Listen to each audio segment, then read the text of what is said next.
Plenty, I believe. Pen prefers Ricilla? The tall woman looked to her counterpart and spoke. Heh, and you were worried you wouldn't like her. Hey, I expressed concern, nothing more. All right? You thought to be concerned about Pen? No one else really did, but my Kalia might be a bit untrusting. Some would say. I am not untrusting. And a bit grumpy, too. I am not grumpy. Past her bedtime. You love doing this. Kalia huffed. I do. The tall woman simply beamed. If her face was a sunrise, her partner's was a storm, though she was clearly used to this brand of torment as there was a small smirk underlying the consternation. Well, I am beat, so I'm headed up. But not 'cause you said to. Kalia spoke as she poured herself a glass of her whiskey. I'm assuming you're going to... She pointed to Gareth. I was going to, yes. Speak to our guest if they were fine with a bit of conversation. The tall one looked down at him. He absolutely would be, of course. Kalia started up the stairs but turned. You are why I... She pointed at her glass. Yes, I'm well aware. The two shared a momentary smile before Kalia turned back and disappeared up the steps. Maeve, I realize I never introduced myself. The grump is Kalia. She held out a hand. Gareth, a pleasure. You said she was concerned about Pen, but I think those two might get along. What was the phrase? Swimmingly? He took her hand with one of his own and performed the customary greeting. I'm inclined to agree with you. Though from what I've heard from a few of your fellow crew, Pen has made herself someone that everyone would want to be friends with. That is to say, she performed a few downright heroic acts right out of the gate. She certainly has, yes. Well, I hope you don't mind, but I do have a reason for speaking. And if I'm up regardless and you're here anyway, I would be remiss if I didn't make use of the opportunity. Go on. Well, I am a bit of a botanist, and I don't often get the chance to talk firsthand with someone. More than someone, in fact. So many people from so many different places. If you're not planning on sleeping soon? Well, there is your first little bit of knowledge. My people don't sleep. Your people. Why, Lance? We originate from a binary star system. Though speaking of sleep, are you? Oh no, I suffer from insomnia. It's a condition that makes it difficult to fall asleep, so I'll be up for some time. Really? Interesting. Well, if we're both awake, then by all means, ask away. My main interest is the plant life on your world. We've spread far and wide by now, but the native plant life on Walia is quite different than those spiky trees outside. The leaves of the plants you have about town seem a bit closer to what I'd consider normal, if only in shape. Size and color is another matter. Even you would consider the leaves on the island tree as large, like massive fuzzy blankets and only a few leaves per tree. Oh my. You speak as though all the trees are the same, though. Is there not a lot of variety? I suppose not. Walia doesn't have much land mass above water and isn't a lot of varying climate, so I guess there might be less than what you'd consider normal. Underwater is a different matter, though. I wonder why they would evolve to be so large and with so few leaves. Maybe the atmosphere and gravity? Certainly less dense and lighter than here. Actually, kind of amazing that you found a place so well suited for your plant life to take root. I'd love to see Wyland plant life without having to go home. What do you mean? Your people have been traveling the stars far longer than us. Have you not made any other planet suitable for them? You have? Oh, we bring our ecosystems with us everywhere. Most everywhere, at least. If it has a life of its own before we arrive, then we try to preserve it. But for example, this place was a barren rock before colonization. The gravity was workable, and the distance to the sun was almost perfect, as well as radiation levels. But the atmosphere had to be fixed. It's taken a couple hundred years to make what you see now. And while it is Earth-like, it still takes some acclimatizing too. That is really quite impressive. So there are many colonized planets with Earth plant life? If it's remotely possible. We try. Flora, fauna, everything down to microbial life. Not that you could have anyone without the others. The system falls apart without every little piece. That must take a lot of work to keep everything in line. It's a titanic effort, but ironically enough, we do so little. Our part is mostly stewardship. The ecosystems themselves do the heavy lifting. My father and grandfather were both part of the group that started the terraforming process here. I followed in their footsteps, which takes me all across the planet, but I always make time to come back and relax regularly, especially for the festival. I like that. It sounds lovely. I consider myself quite lucky to live doing what I have a passion for doing. Gareth and Maeve spent a while in back-and-forth conversation about a variety of topics, though Maeve always steered the conversation back to alien plant life. Gareth did his best to answer, and in any area he thought a more learned mind was needed, he mentioned Tonnet. The two of them could probably talk till the heat death of the universe. Eventually, light started to filter in through the windows. Maeve seemed a bit embarrassed to have lost track of time for so long. Oh boy, I'm going to get an earful. How do you mean? Well, anytime I stay up the whole night, Cal. Mavis Bernadette Greylock. Kalia thump, thump, thump down the stairs. Ah, shh. I'm impressed. You seem to have finally learned how to make the bed so perfectly that it's almost like you never even got in bed to begin with. Oh, wait. Yes. No need for the theatrics. Don't you me. Kalia responded in an even more pointed tone, but walked past them into the kitchen. Breakfast? She called back. How about some eggs and leeks and some toast? All right. And for the eggs, son. Sunny side up, yes, I know. Thank you. Maeve answered with a trill, and soon the house was filled with the smell of grilled leeks and coffee. Gareth noted the unique scents.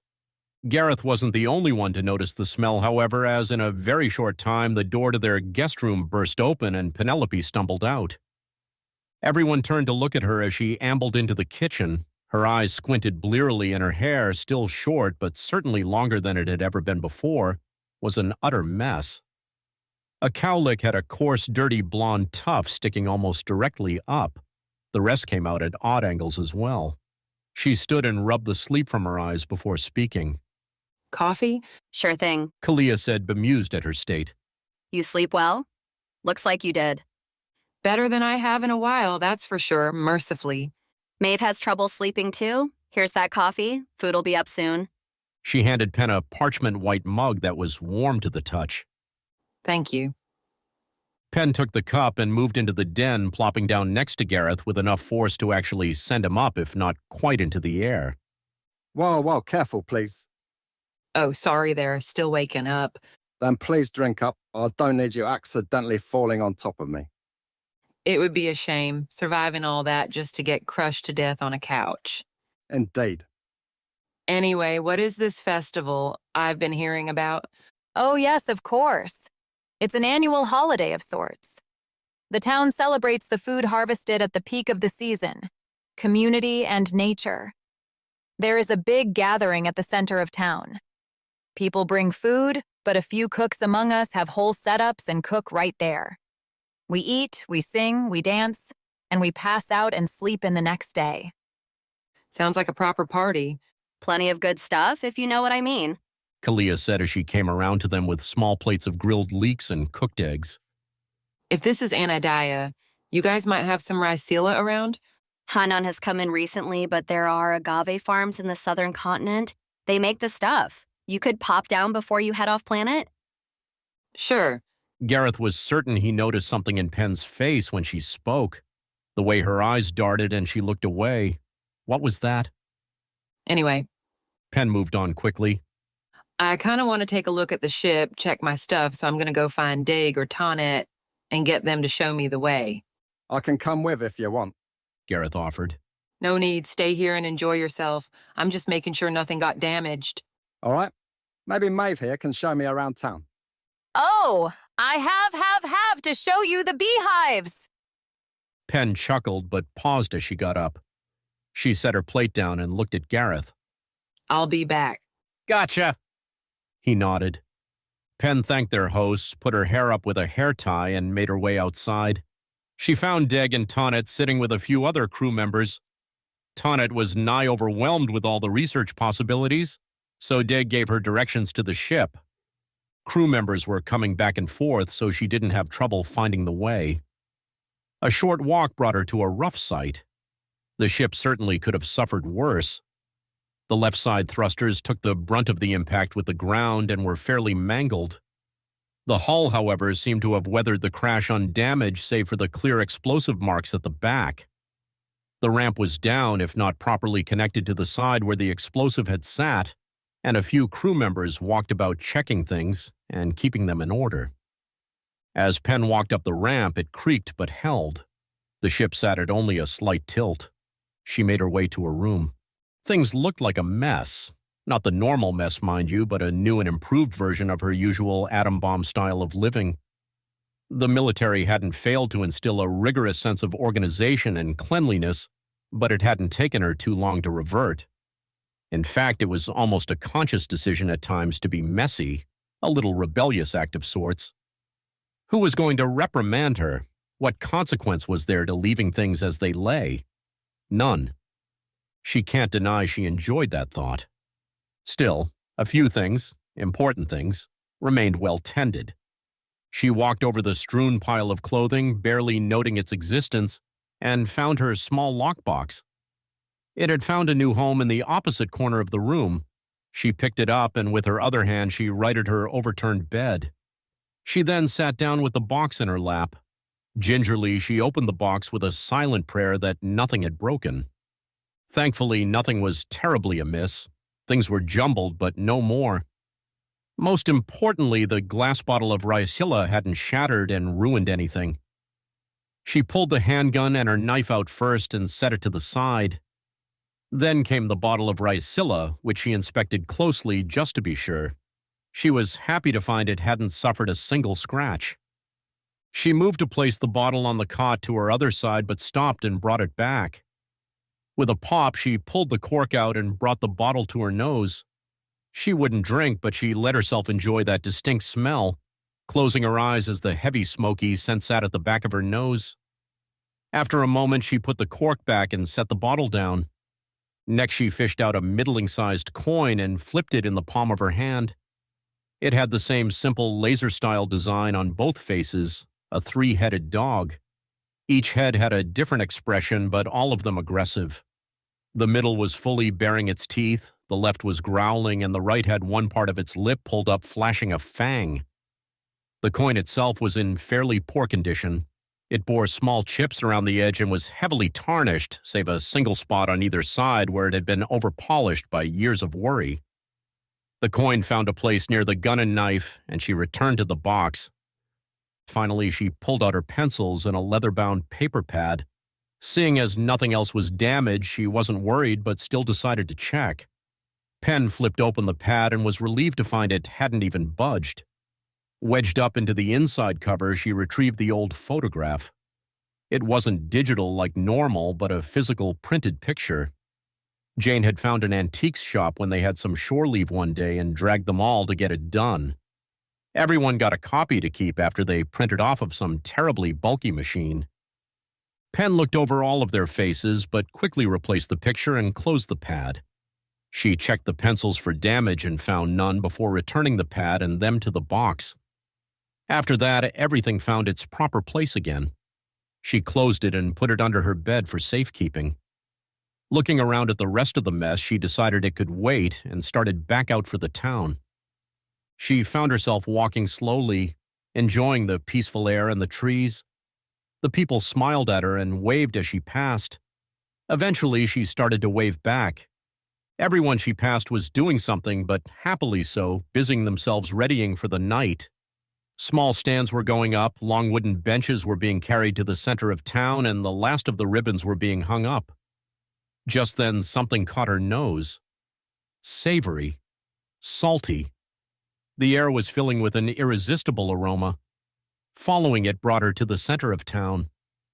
What last night was just the beginnings of long tables and benches had been almost finished, and the source of the smell was set up along the outskirts of the area. It was only one of many, but it was currently the only one working. A large set of metal grills had been hauled out and fired up.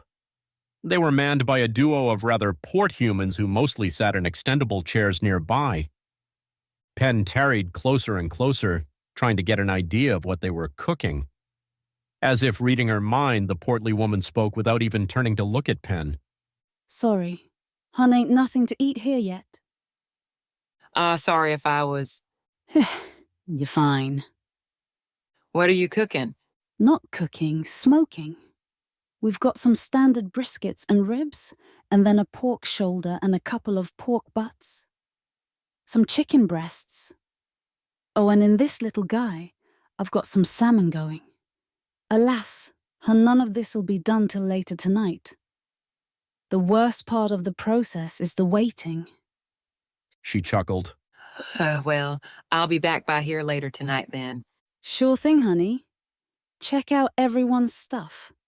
I get competitive, but we don't have any bad food here, no matter who you go to. I make sure to bring my appetite. Oh, we're more than a match, even for someone like you, darling. That competitiveness the woman spoke of began to shine through. The two grinned at each other for a moment before the other human manning this place spoke up. A man about as old as the woman. He didn't have a strand of hair on his head, but boasted a majestic salt and pepper-colored beard. The man spoke with a voice like gravel. If you're looking to work up an appetite, I know folks are still hauling stuff around if you want to help. Might as well point the way. The man motioned her over to another duo who had just put down a long bench and followed them off the way they'd come. Degg sat near the mayor and watched as his crew mingled with the townsfolk.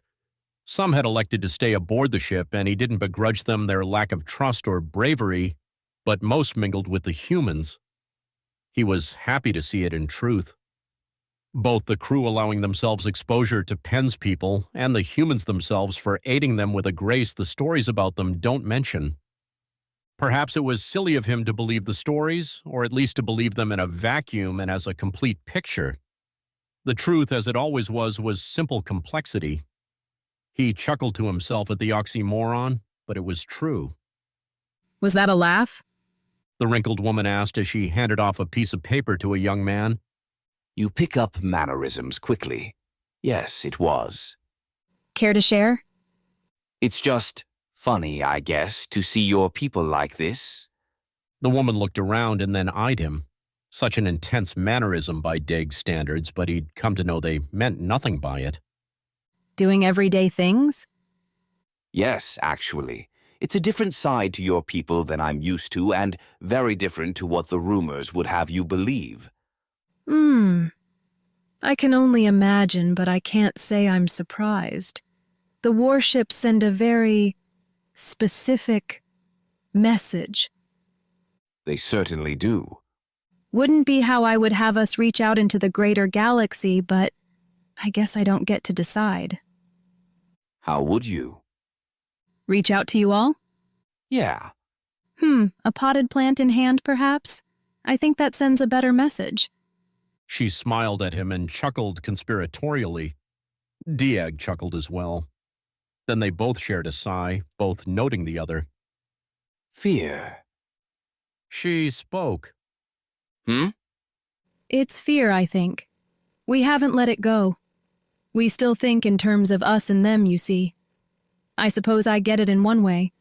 Who knows what's out there, right? Or not even that, but something worse. Some young ones. Hell, not even the younger ones, if I'm being honest. They don't understand the difference between strength and power. They think might makes right. They're so very proud of all the wrong things. And, sorry, I'm rambling. I've started to ramble in my old age. No need to apologize. I can't speak to your woes there, but I see what you've helped build here, and it's a grand thing.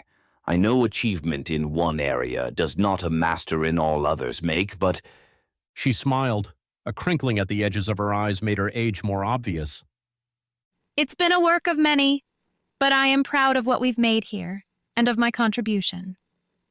You know we may be leaving soon and ranging far, but I can't help but imagine a situation where we find our way back here with useful and alien items and leave with things the greater galaxy might find novel. Again, she eyed him, and Deg marveled at the nonverbal communication. With a single raised eyebrow, she communicated to him that she was keenly aware of his shrewd little maneuver, but not critically so. I think we can come to an arrangement. Her smile only widened.